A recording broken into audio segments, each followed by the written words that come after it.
돌아볼 때마다 그 풀지 못하는 수수께끼처럼 늘 그 고난의 문제는 제 마음 한켠에 묵직하게 자리 잡고 있습니다. 우리 인생에는 왜 이렇게 많은 고통과 고난이 있을까? 그동안 이런 고통의 문제를 해결하기 위한 시도들이 많이 있었죠. 힌두교에서는 전생의 죄값대로 이 세상에서 고난을 받는다, 인과응보로 해석을 하고 있고, 불교에서는 욕망을 완전히 종식시키면 인간의 모든 고통이 사라진다, 그렇게도 말을 해요. 이런 말에 스탠리 존스 선교사는 그런 말로 대꾸를 했어요. 두통을 없애기 위해서 머리를 자르라는 말이냐, 도대체 무슨 말이냐, 이렇게도 묻기도 했습니다. 이슬람교는 알라신이 정해준 운명이라고 가르칩니다. 신이 너를 그렇게 만들었으니 불평하지 말고 그대로 받아들이라, 숙명론을 말하죠. 현대 에피큐로스 학파는 현재의 고통을 잊을 만한 것이 있다고 한다면 무슨 방법을 써서라도 망각해버려라. 술을 마시던 쾌락에 빠지던 무엇을 하든지 잊어버리고 넘긴다고 하면 그것이야말로 참 지혜로운 것이다. 이런 식으로 또 가르치기도 합니다. 이런 것들을 말씀드리는 이유는 사람들이 고통의 문제를 해결하기 위해서 아무리 애를 쓰고 연구하고 노력해도 풀 수 없는 것이다 라는 것을 말씀드리려고 하는 거예요. 그렇다면 하나님이 세상을 이처럼 사랑하셔서 독생자를 주시고 그래서 영생을 얻게 하신 우리를 왜 이 고난의 인생 바다에 하나님은 던져 놓으신 것일까? 예수를 믿으면 만사 형통하리라고 생각했는데 오늘 우리가 당하는 이유는 뭘까 하는 그런 궁금함이 있지요.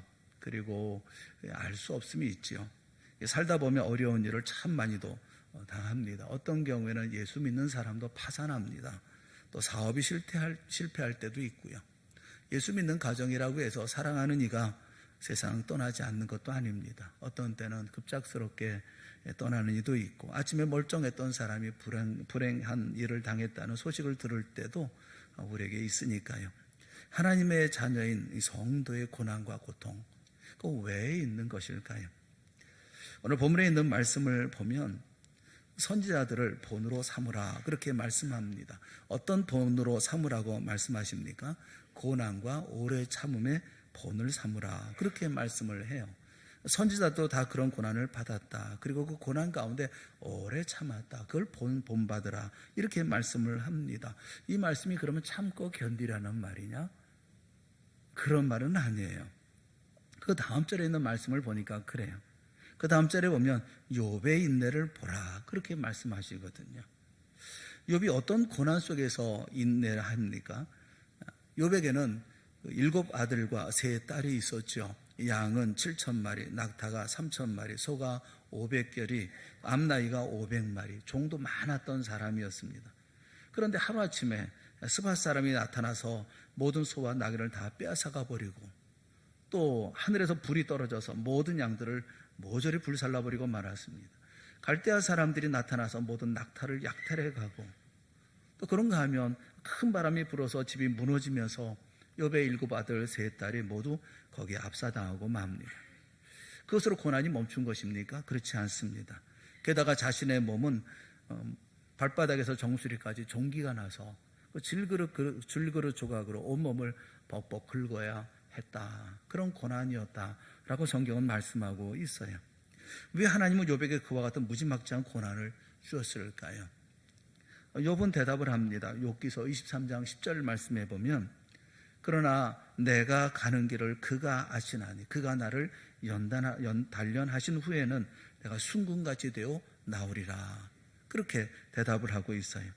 고난이라고 하는 연단을 통해서 찌꺼기를 없애고 깎을 것을 깎고 버릴 것을 버리도록 하셨다는 것입니다. 이 이야기를 보면서 우리가 얻어야 할 중요한 교훈이 있어요. 고난에 대해서 욥이 주는 중요한 교훈은 고난이 주어졌을 때 고난의 정체를 규명하려고 하기보다 고난을 통해서 섭리하시는 하나님을 바라보는 것이 중요하다라는 것입니다. 이것이 고난의 문제를 다루는 가장 중요한 핵심인 것이죠. 고난 자체의 문제보다 고난을 주신 하나님을 바라보라는 것입니다. 오늘 우리가 당하는 고난에 집중하기보다 그 고난의 배후에서 역사하고 계시는 우리 주님께 집중할 줄 아는 우리 모두가 되어질 수 있기를 주님의 이름으로 축원합니다. 왜 고난이 있느냐? 욥이 꼽은 첫째 이유는 고난을 통해서 내가 단련되고 내가 순금같이 된다는 거예요. 이사야서 48장 10절 말씀을 우리 한번 다 같이 봤으면 좋겠습니다. 이사야서 48장 10절 다 같이 시작. 보라, 내가 너를 연단하였으나 은처럼 하지 아니하고 너를 고난의 풀무불에서 택하였노라. 우리를 고난의 풀무불에서 택하셨다, 그렇게 말씀을 해요. 쇠붙이를 벌겋게 용광로 속에 달구어서 원하는 형태로 두들긴 후에 찬물에도 담급니다. 그러고 났는데 원하는 형태로 만들어지지 않았을 때는 다시 또 달구고 두들기는 일을 반복합니다. 그처럼 하나님의 자녀를 고난 속에 집어넣어서 뜨겁게 달구어 망치로 두들긴 후에 진한 눈물에 담궈서 하나님이 원하시는 신앙과 인격으로 우리를 만드신다는 것이죠. 그래서 시편 119편 71절에 보면 고난당한 것이 내게 유익이라. 왜냐하면 이로 말미암아 내가 주의 율례들을 배우게 되었나이다. 깨달았다는 거예요. 죄를 범하는 자녀를 고난을 통해서 회개하게 하시고 영적으로 잠들어 있는 이를 깨워서 일어나게 하시는 방법으로 하나님이 고난을 사용하신다는 것입니다. 비록 고통스럽기는 하지만 이런 방법을 통해서 하나님은 멀리 떠난 자식아 돌아오라 말씀하고 계시고, 잠자는 자에 일어나라 말씀하고 계시고, 깨닫지 못하는 자에 깨달으라 말씀하고 계십니다. 그래서 고난은 변장된 축복이라고도 얘기하고, 고난은 귀머거리가 알아들을 수 있도록 하는 하나님의 확성기라고도 얘기를 합니다. 그런데 하나님이 우리에게 고난을 허락하시는 보다 더 중요한 이유가 오늘 본문에서 우리에게 말씀해 주고 있어요. 11절에 있는 말씀 우리 한번 다시 다 같이 한번 봤으면 좋겠습니다. 11절 다 같이 시작. 보라, 인내하는 자를 하나니 너희가 욥의 인내를 들었고 주께서 주신 결말을 보았거니와 주는 가장 자비하시고 긍휼히 여기는 이시니라. 아멘. 욥은 11절에 말씀하고 있는 말씀 속에서 욥은 고난당하는 자들의 샘플이라는 것입니다. 복이라는 거죠. 인내의 샘플. 그리고 또 하나, 결말에, 주님께서 주신 결말의 샘플이라는 거예요. 그래서 주님이 가장 자비하시고 긍휼히 여기시는 분이라는 것을 알게 한다라는 것입니다. 욥은 고난을 통해서 자신의 순금처럼 연단되어질 것이지만, 한편 이런 욥의 모습을 보는 수많은 고난당하는 사람들이 욥이 고난을 인내한 후에 주께서 주신 결말을 보면서 위로받게 된다는 거예요. 사랑하는 여러분, 우리는 이 땅에 사명자로 왔습니다. 사명자로 이 땅에 왔음을 잊지 마십시오. 왜 하나님은 욥을 우리에게 소개하고 계시는 걸까요? 왜 하나님은 욥을 우리에게 샘플로 보여주고 계시는 걸까요? 우리도 그와 같다는 거예요. 그래서 여러분, 우리가 고난의 한가운데 있을 때는 생각해야 합니다. 이 고난으로 말미암아 우리는 순금같이 거룩하고 정결하게 연단되어질 것입니다. 그리고 또 하나, 하나님께서 고난당한 성도들에게 주신 사명이 있는데, 그것은 자신과 같은 고난당하는 자를 위로하라는 것입니다. 이런 위로의 사명을 감당할 자격자는 이미 같은 고통을 경험한 사람, 겪어내고 인내하며 이겨낸 자가 아니면 안 된다고 말씀하고 계시는 거예요. 지난 월요일에 한 음악 방송을 듣고 있었습니다. 그것은 그 CBS에서 진행하는 방송, 강서우 씨가 진행하는 아름다운 당신에게라는 음악 프로였어요. 한 청취자가 보낸 사연을 읽어주고 있었습니다. 그 사연의 내용이 뭐냐면 둘째 아이가 죽었다는 거예요. 이런 얘기 저런 얘기 있지만 둘째 아이가 죽었습니다. 이렇게 들으면서 참 마음이 아프더라고요. 세상에 자녀의 죽음만큼 가슴 저린 아픔이 어디 있겠습니까? 이야기를 들으면서 참 안 됐다, 그렇게 생각을 했어요. 그런데 강석우 씨가 그런 말을 하는 것입니다. 유산을 하신 모양이군요, 그렇게 말하더라고요. 저는 유산했다는 생각은 안 했거든요. 둘째 아이가 죽었다, 자녀가 죽었구나 생각을 했는데, 그분은 유산을 하신 모양이군요 라고 얘기하면서 무슨 얘기를 하느냐 하면, 저도 첫 아이가 유산되었습니다, 그렇게 말을 해요. 그 다음 말이, 그런데 첫 아이가 유산되지 않았다면 우리 예쁜 다은이는 없었을 것입니다. 그런데 그 말을 들으면서 제가 위로가 많이 되더라고요. 저는 내신 자녀를 잃은 이런 분이라고 하면 그 유산을 했던 자녀를 잃었던, 이 무슨 말로 위로를 할 수 있을까? 어떤 말로 위로를 해야 할 것인가? 이런 마음이 있었거든요. 그런데 별로 대단할 것도 없고 그저 경험담처럼 흘려 말하는 이 강석우 씨의 말은 아주 큰 울림이 있는 위로가 되더라고요. 왜 그런가 하면 강석우 씨는 바로 그 사연을 보내신 분과 같은 고통을 이미 겪었던 사람이었기 때문에 그렇습니다. 제가 위로할 말을 찾지 못했던 것은 제겐 그런 경험이 없기 때문에 그런 거죠. 고난을 당합니까? 고난을 통해서 더 좋은 믿음의 사람이 되십시오. 그런데 그리고 할 일이 있습니다. 나와 같은 고난을 당하는 이를 찾아가서 위로해 주는 거예요. 그것이 고난 당한 자가 감당해야 할 이 땅에서의 소명이라는 거예요. 이를 위해서 우리에게 고난을 주시는 것입니다. 11절에 있는 말씀 여러분 다시 한번 보세요. 보라, 인내하는 자를 우리가 복되다 하나니 너희가 욥의 인내를 들었고 주께서 주신 결말을 보았거니와 주는 가장 자비하시고 긍휼히 여기시는 이시니라. 이제 이 말씀의 의미를 여러분 아시겠어요? 욥이 심각하게 고난 중에 있을 때 그에게도 위로자가 있었습니다. 꽤 절친한 친구들이었죠. 엘리바스, 빌닷, 소발입니다. 이 세 친구는 함께 욥을 찾아옵니다. 그리고 욥을 보자마자 기가 막혀서 크게 소리 지르며 통곡합니다. 옷을 찢고 티끌을 머리 위로 날리면서 바닥에 주저앉습니다. 그리고 7일 동안 말없이 침묵하면서 함께 슬퍼했어요. 그런데 욥을 위로하려면 거기까지였어야 했었습니다. 고난당하는 이를 위로하려면 그저 함께 침묵하고 함께 슬퍼하고 함께 고통을 나누고 함께 있어줘야 합니다. 그런데 거기서 더 나가죠. 위로한답시고 입을 열었던 것이 화근이었습니다. 그 중에 나이가 제일 많았던 엘리바스는 자기 인생 경험을 바탕으로 이야기를 합니다. 욥기 4장 8절에 내가 보건대, 욥기 15장 17절에 보면 내가 본 것을 설명하리라 라고 이야기하면서 자기 경험을 다 바탕으로 이야기를 합니다. 욥기 4장 8절에 보면 내가 보건대 악을 밭갈고 독을 뿌리는 자는 그대로 거두나니. 그러니까 무슨 말이냐 하면 너의 고난은 내가 지은 죄값이다 라는 거예요. 그러니 회개하라는 거예요. 또 한 친구 빌닷은 대대로 내려오는 전통의 근거에서 욥을 정죄합니다. 옛날 사람의 말 중에 틀린 말이 있더냐? 아무 이유 없이 너처럼 어려움 당하는 법은 없어. 다 이유가 있어서 고통을 당하는 거야. 그러니까 뭔가 몰래 지은 내가 모르는 죄가 있으니까 이런 고통을 당하는 것이 아니냐라고 정죄합니다. 소발이라는 친구는 또 뭐라고 얘기를 합니까? 하나님이 너에게 보라는 것은 내가 지은 죄에 비해서는 항상 가벼운 거야. 내 죄대로 다 받는다고 하면 이 정도 가지고 되겠어? 오히려 고마운 줄 모른다고 야단을 칩니다. 사실 우리가 고난당할 때 우리 주변에 이런 사람들이 얼마나 많아요. 사랑하는 여러분, 엘리바스, 빌닷, 소발 이 친구들은 왜 욥에게 온 것입니까? 고난의 원인을 해결하겠다고 온 것입니까? 욥을 찾아온 목적이 무엇입니까? 위로하기 위해서 온 것입니다.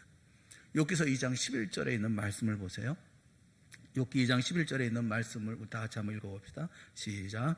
그들이 욥을 위문하고 위로하려 하여 서로 약속하고 오더니. 왜 온 겁니까? 위문 온 겁니다. 위로하려고 온 겁니다. 그런데 위로가 되었습니까? 위로가 아니라 고통 중에 있는 욥을 더욱 아프게 하고 고통스럽게만 할 뿐이었습니다. 왜 그랬을까요? 그들 중에 누구도 욥과 같은 고통을 당해본 사람이 없기 때문에 그렇습니다. 그와 같은 어려움과 고통을 당해본 사람만이 할 수 있는 것, 그게 위로거든요. 그런데 엘리바스와 빌닷과 소발은 자기가 가지고 있는 전 재산을 몽땅 잃어버린 적이 없습니다. 그 참담함 경험해보지 못했어요. 자기 자녀가 일순간에 모두 한꺼번에 몽땅 죽음을 당하는 그런 비극을 경험해본 적이 없어요. 가슴이 찢어지는 고통과 슬픔을 겪어본 적이 없어요. 자기 몸에 그렇게 참혹한 병으로 고통스러워한 적이 없었던 사람들입니다. 아픈 사람 아는 거 아닙니까? 그런 이들이 욥을 어떻게 위로할 수 있다는 말입니까? 위로라는 말을 사전에서 찾아보면 몸이나 마음의 괴로움이나 피로가 풀어지도록 좋은 말과 행동으로 따뜻하게 대하는 것, 그리고 괴로움이나 슬픔을 달려 희망을 주는 것, 이렇게 정의하고 있어요. 위로는 마음을 어루만져 줍니다.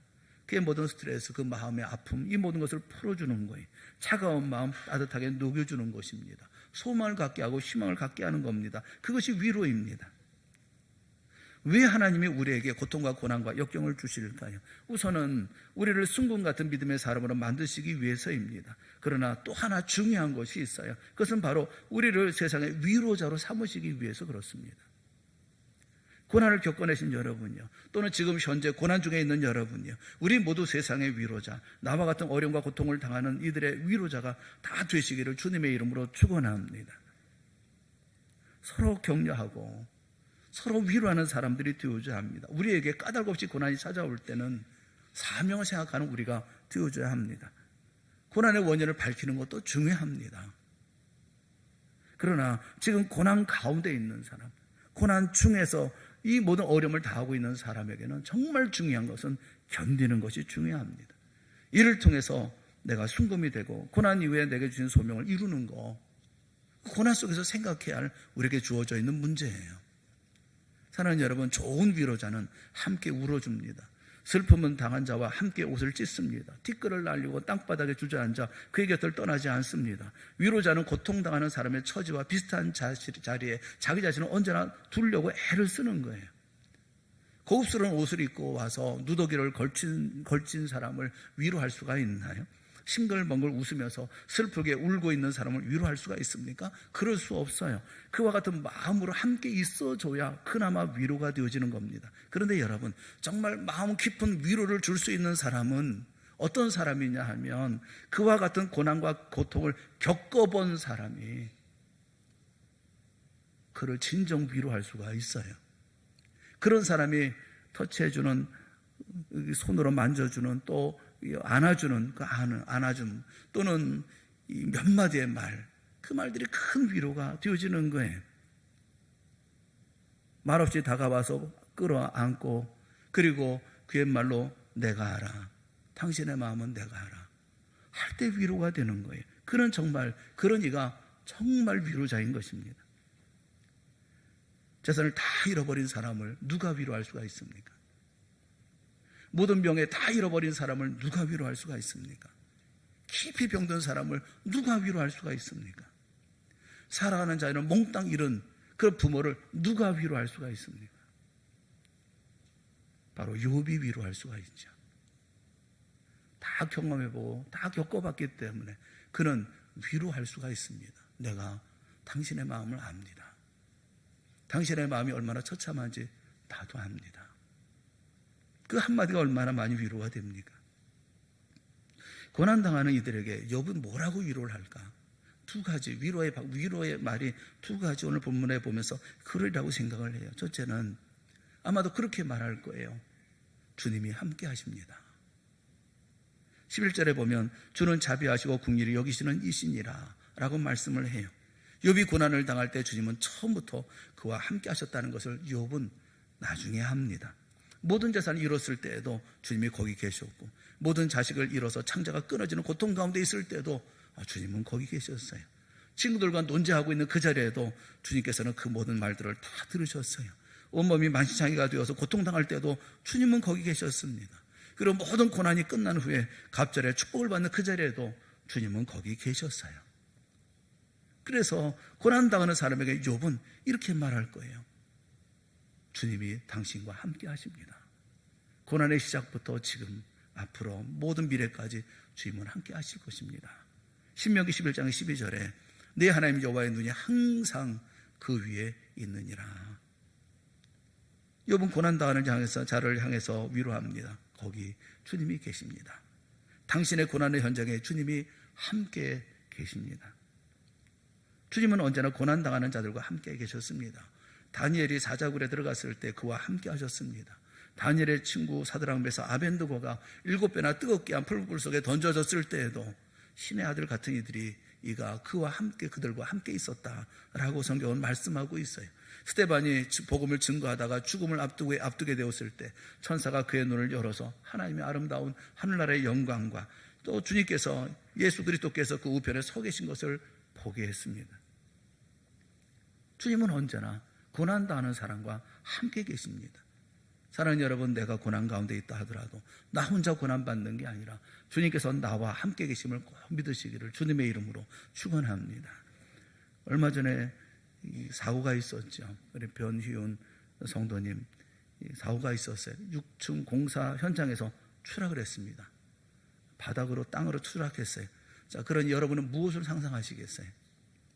온몸이 다 망가지지 않았을까? 그럼 상상하지 않겠습니까? 그런데 머리가 조금 터지고 그 다음에 발이 좀 다친 것을 제외하면 온몸이 멀쩡해요. 6층에서 떨어졌는데 멀쩡합니다. 주위 분들이 그런 얘기를 별명을 붙여서 부르는데 어벤져스. 과연 그런 걸까요? 우리 주님이 함께 하셨기 때문이 아니겠어요? 사자굴의 다니엘처럼 풀불 속에 사드락 메삭 아벳느고처럼 주님께서 그 자리에 떨어지는 그 현장에 함께 계셨기 때문이 아니겠습니까? 천사를 동원하여 그를 손으로 붙잡아 준 것이 아니겠어요? 주님께서는 우리와 늘 함께 계신다는 사실을 잊어서는 안 되는 거예요. 욥은 고난당하는 자들을 이렇게 위로할 겁니다. 내가 이와 같은 큰 고난, 극심한 고난 가운데 있었지만 주님은 나를 떠난 적이 없습니다. 여러분, 이 말을 누가 위로하고 누가 해야 될까요? 우리가 해야 되지 않겠어요? 고난당한 우리가 그렇게 위로하고 격려해야 되지 않겠습니까? 범브란트라는 목사님이 계시는데 14년 동안 캄파넬 감옥에서 예수 믿는다는 이유로 감옥살이를 하셨던 그런 분이에요. 근데 그분이 쓴 글에 이런 글이 있어요. 감옥 생활에서 이 세상 어느 곳에서도 견줄 수 없는 특이한 황홀경 같은 기쁨을 맛보며 나는 살았다 라고 말하고 있어요. 주님께서 그와 함께 하시기 때문에, 그래서 이런 기쁨을 가지고 난 14년 동안 감옥 속에서 기쁨을 가지고 살았다 라고 말하고 있습니다. 주님은 고난당하는 자에게 특별히 함께 하시며 용기를 주십니다. 지치지 않도록 새 힘을 주십니다. 영원한 나라의 영광을 눈으로 볼 수 있도록 그 눈을 열어주십니다. 사람을 두려워하지 않도록 용기를 주십니다. 오늘 고난 중에 있는 내게도 주님이 욥에게 함께 하신 것처럼 함께 하신다는 사실을 여러분 꼭 믿으시고, 그리고 이렇게 주님께서 함께 하신다는 사실을 모든 고난 당하는 사람들에게 전할 줄 아는 참된 위로자들이 되어질 수 있기를 주님의 이름으로 축원합니다. 욥이 고난 당하는 자들에게 얘기했다면 주님이 함께 하십니다 라고 하지 않았겠습니까? 또 욥이 무엇이라고 위로할까요? 다음이 있습니다. 따라해 보세요. 다음이 있습니다. 다음이 있습니다. 이것이 끝이 아닙니다. 이 고난이 끝이 아닙니다. 이렇게 끝나지 않습니다. 우리 인생이 끝나지 않습니다. 이 고난 끝에 주님이 주시는 갑절의 결말이 있습니다. 그러므로 절망하지 마십시오. 용기를 내십시오. 힘을 내십시오. 믿음을 가지십시오. 소망을 가지십시오. 다음이 있습니다. 이 고난이 우리의 삶의 끝이 아닙니다. 다음이 있더라고요. 11절 말씀을 보십시오. 보라, 인내하는 자를 우리가 복되다 하나니 너희가 욥의 인내를 들었고 주께서 주신 결말을 보았거니와. 왜 다음이 있다는 말이 위로가 됩니까? 주께서 욥에게 주신 결말을 우리가 보았기 때문에 그렇습니다. 주께서 욥에게 주신 결말이 무엇입니까? 욥기 42장 12절 말씀에 보면 여호와께서 욥의 말년에 욥에게 처음보다 더 복을 주시니 그가 양 14,000과 낙타 6,000과 소 1,000결이와 암낙이 1,000을 두었고. 갑절이에요. 13절 그 다음 절에 보면 또 아들 7과 딸 3을 두었으며, 이 딸 셋 여미마, 구시야, 게렌하프, 이 딸들은 이 모든 땅에서 이렇게 아름다운 여자가 없었다라고 성경은 말씀하고 있어요. 사랑하는 여러분, 모든 고난의 다음 페이지를 넘기면 주님이 예비하신 갑절의 축복이 나를 기다리고 있다는 사실을 욥은 우리에게 증거하고 있는 것입니다. 왜냐하면 자신이 경험했기 때문에 그래요. 하나님이 욥에게 갑절의 축복을 주셨던 것처럼 오늘 모든 고난 속에 인내하는 이들에게 주님은 갑절의 축복을 준비하고 계시다는 사실을 믿으시기를 주님의 이름으로 축원합니다. 베드로전서 4장 13절 말씀에 보면 오히려 너희가 그리스도의 고난에 참여하는 것으로 즐거워하라. 이는 그의 영광을 나타내실 때에 너희로 즐거워하고 기뻐하게 하려 함이라. 그렇게 말씀을 하고 있어요. 주님께서 그의 영광을 나타내실 때 그들에게 하나님이 갚아주시는 때를 말씀하고 있는 것이죠. 고난이 끝나고 난 다음에 그 모든 영광이 나타날 때 너희는 즐거워하고 기뻐하게 하기 위해서 이 고난이 있는 것이라고 말씀하고 있어요. 하늘에서 너희의 상이 크다고도 말씀하셨습니다. 로마서 8장 18절을 보면 현재의 고난은 장차 우리에게 나타날 영광과 비교할 수 없도다, 그렇게 말씀하고 있어요. 우리에게 고난이 있어요. 그런데 그 고난은 언제나 하룻밤의 꿈처럼 지나갔습니다. 우리가 잠을 자다가 꿈을 꾸잖아요. 꿈속에서 어떤 괴한이 쫓아오고 그래서 괴롭고 고통하고 그 어려움을 당하지 않습니까? 그러나 눈을 뜨고 깨어났을 때 그 꿈속에서 고통당한 것은 내게 아무것도 아닌 것처럼 그렇게 느껴지잖아요. 고난이 지나간 후에 우리는 마치 우리가 겪은 모든 고난을 잊게 할 만한 주님께서 우리에게 준비하신 복과 풍성한 은혜와 역사를 만나기 때문에 그렇습니다. 그러므로 오늘 내게 주신 모든 고난과 고통을 감내하십시오. 인내하며 믿음으로 받으십시오. 다음이 있다. 이 고난 다음 페이지가 있다. 확신하고 견뎌내십시오. 그리고 이미 고난을 넘어선 분들은 이런 고난을 당하고 있는 분들에게 큰 소리로 외쳐야 합니다. 인내하십시오. 포기하지 마십시오. 소망을 가지십시오. 다음이 있습니다. 우리 모두 이런 위로자가 될 수 있기를 주님의 이름으로 축원합니다. 고린도후서 1장 3절부터 7절까지의 말씀에 보면 무려 위로라는 말이 10번이나 반복이 되고 있어요. 그 가운데 4절에 있는 말씀 한번 봤으면 좋겠어요. 고린도후서 1장 4절에 있는 말씀 한번 찾아서 보면 좋겠습니다. 고린도후서 1장 4절, 우리 한번 같이 읽어보겠습니다. 시작. 우리의 모든 환난 중에서 우리를 위로하사 우리로 하여금 하나님께 받는 위로로서 모든 환난 중에 있는 자들을 능히 위로하게 하시는 이시로다. 할렐루야. 모든 환난 중에서 우리를 위로하셔서 우리로 하여금 하나님께 받는 그 위로로 모든 환난 중에 있는 자들을 능히 위로하게 하시는 하나님이시라는 것을 우리에게 말씀하고 있어요. 사랑하는 여러분, 알 수 없는 고난이 있습니까? 내가 당하고 있는 그 괴로움이 내가 이유를 알 수 없는 그런 괴로움이 있습니까? 이 괴로움을 통해서 다른 괴로움 당하고 있는 고난 당하고 있는 이들을 위로하기 위해서 주어진 소명의 괴로움인 줄 여러분 꼭 기억하셔야 되는 거예요. 우리가 경험하는 위로는 어떤 위로입니까? 우리와 같은 상처를 받고 우리가 겪은 고통을 겪은 사람이 주는 그런 위로예요. 상처를 받아보지 않은 사람은 상처를 비웃습니다. 상처를 받아보지 않은 사람은 상처를 조롱합니다. 그래서 오히려 상처받은 사람은 더 큰 고통을 받죠. 하지만 상처를 받아본 사람은 상처 입은 사람은 긍휼히 여기는 거예요. 헬리나우에는 예수님을 가리켜서 상처 입은 치유자 그렇게 불렀어요.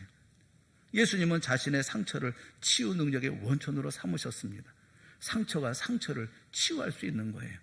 상처 입은 자만이 상처 입은 자를 위로할 수가 있습니다.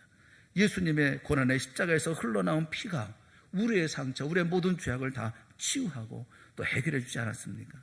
예수님은 완벽한 하나님의 아들입니다. 그러나 고통당하는 인간을 위로하시고 도우시기 위해서 친히 주님은 고통당하셨어요. 그래서 예수님의 우리를 향하신 위로는 진정한 위로가 되어집니다. 그러기에 주님은 오늘 우리 주변에 있는 수많은 사람들을 위로하기 위해서 우리를 사용하신다는 것을 여러분 기억하십시오.